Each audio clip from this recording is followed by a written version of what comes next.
Jack Antonoff. How are things, man? Pretty good. How are you? Good. I just mowed down lunch myself. What'd you eat? I had a half of a pretzel bun ham and cheese sandwich. Ooh, cheese. It was Swiss ham and Swiss on a pretzel. Make it yourself, or do you send Bought out it? Bought it. Sent it. Yeah, I technically just picked it up, but it's all about the pretzel. Pretzel bun's magic. Nice. Very you nice. Put dirt inside there. You know, it's interesting you bring that up because right here I have a cookie with a pretzel. Oh, nice. So that's pretty good too. Man. How is your eating when you're touring? Is it different when you're at home? Not really, actually. I feel like most of the time I try to like hold this line between like being healthy and being celebrating every day. Yeah. Like literally, like every day. Like I really look forward to meals. So I always want them to be like fun and exciting. I don't understand these people that just sort of like, you know, like you're obviously a person of luxury with your pretzel bun. You know? I know luxury and yeah, eloquence. Like imagine the kind of person you're at the deli, you're ordering your thing, and the person's like, "Oh, the ham and cheese," and they're like, "What kind of cheese?" They're like, "American." They're like, "What kind of bun?" And they're like, "White." White, yeah. Yeah, there's a big difference. So let's keep talking about this. It's the small thing. Let's talk about the sandwiches and the road. Where are you calling from? Milwaukee. We were just here September doing Summerfest. What's Milwaukee? So Summerfest is weird. It's my favorite, but one thing that always, oh my God, I totally fucked up playing in Milwaukee. I put out a music video for How Dare You Want More, and it was from all these different cities, and they misspelled Milwaukee at the beginning of the video, and all these Milwaukee people, rightfully so, were just beating the crap out of us online. Like, we know you love Milwaukee, we know you're always playing Summerfest, but like, what the actual fuck? I was gonna say, I wouldn't take it personal because you've been here enough that it's not on you. It's on the editor. That's an editor's stuff. Should have done better. You're a producer, you're a musician. You can't be everywhere. You can't do everything. You can't dot every T and cross it, every I. Yeah, I made Milwaukee a promise early on and then kind of blew it. I mentioned on the air that I had the best time when you were here a couple of years ago with your mom doing our Bands on the Boat, when you played on that boat, and I got to hang out in the back of the boat with your mom. My mom, do you guys do stuff? Do you guys do like touching stuff? We chatted. We chatted about education. The importance of education. On the boat alone with my mom. I know it wasn't alone. It was a few of us, but I don't think anybody else knew that was your mom. I think there's like, oh, she's just another listener. I'm like, no, man. I'm like, did she talk shit about me because she's been known to? No, she was very respectful. We discussed Wisconsin things, and I told her that my dad was the teacher of the guy that was making a murderer, and then we talked about it. Yeah, that was my dad was his teacher at one point, and she was fascinated by that because it came out shortly after that. And she's like, "Did you watch it?" I go, "Yeah." And we talked about that, and then you took the stage, and we kind of took a little break from talking and watched you. Did you guys catch dinner that night or anything else? No, I think you guys took off somewhere else. It was. Did she go with you on tour? Or is that a one-off? My parents are at this point where they just show up. Like, it used to be like, hey, like, we'll come to these shows. I'm like, cool. Now they're just like in touch with my tour manager, and they literally just show up places, and they kind of have like their own thing.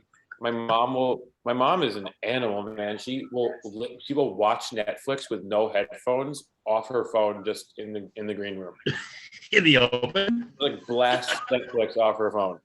I think that generation is such a problem because like they love their phones more than anyone. Like, I think the whole idea that kids are into their phones, it's not. It's people who are like 67 are obsessed with their phones, but they don't know how to use it.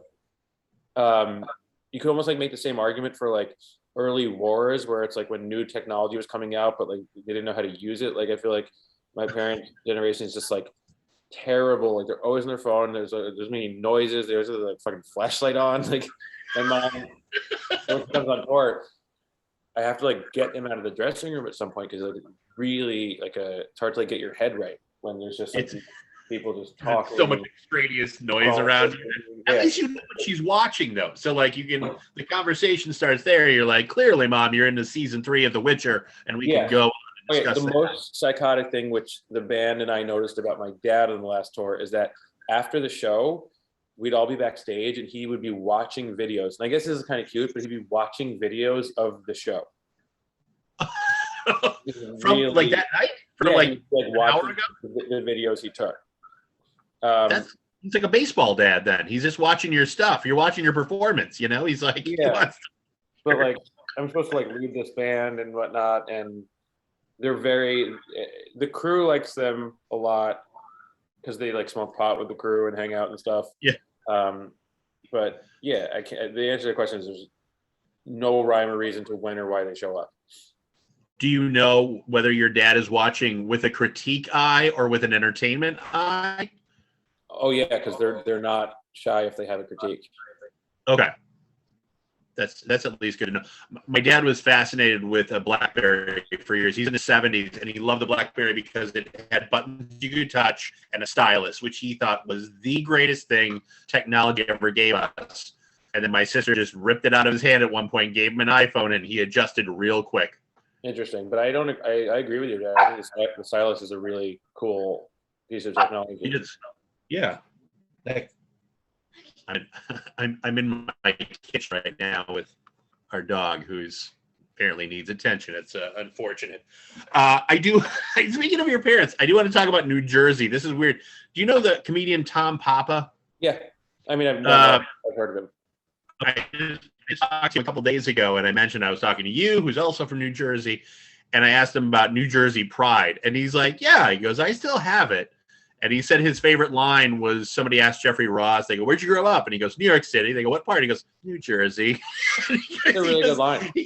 Yeah, he goes, but Tom Papa said there is, a real love affair with, he said the idea of people from New Jersey have a little bit of a better sense of humor. He's like, when I grew up and I never went anywhere else, I didn't understand why the rest of the world would make New Jersey like the punchline of jokes. Yeah. And then he goes, then I like went out and he goes, I moved to LA and I came back and he goes, I kind of get it.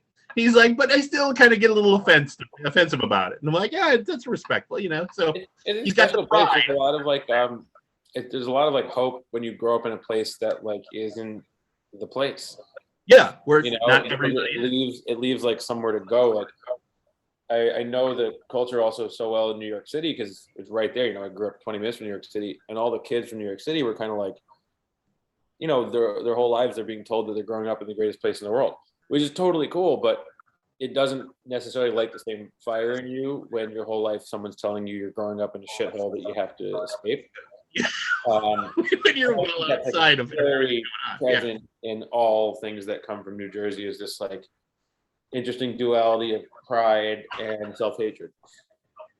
It's a good and growing club. Like Halsey's from there, and you guys are from there, so it's kind of a nice club to be in. Like when it comes up, but yeah, I see what you're saying about. Yeah, you gotta play it right. You gotta use it to your strengths. I think that it could create cynicism or it could create hope. And me, it created hope. I was just excited to get out. I was excited to see the world. I had a little bit of a chip on my shoulder. And then you get to a point where you realize that these things that felt like things that you were running from are also sort of defining characteristics. And then you're happy you got to have that kind of fire. You're happy that you grew up with that, because when you're a kid, I was like, I just want to be in New York City. But maybe if I was in New York City, I would have been satisfied just hanging around and feel this need to make music. Who knows?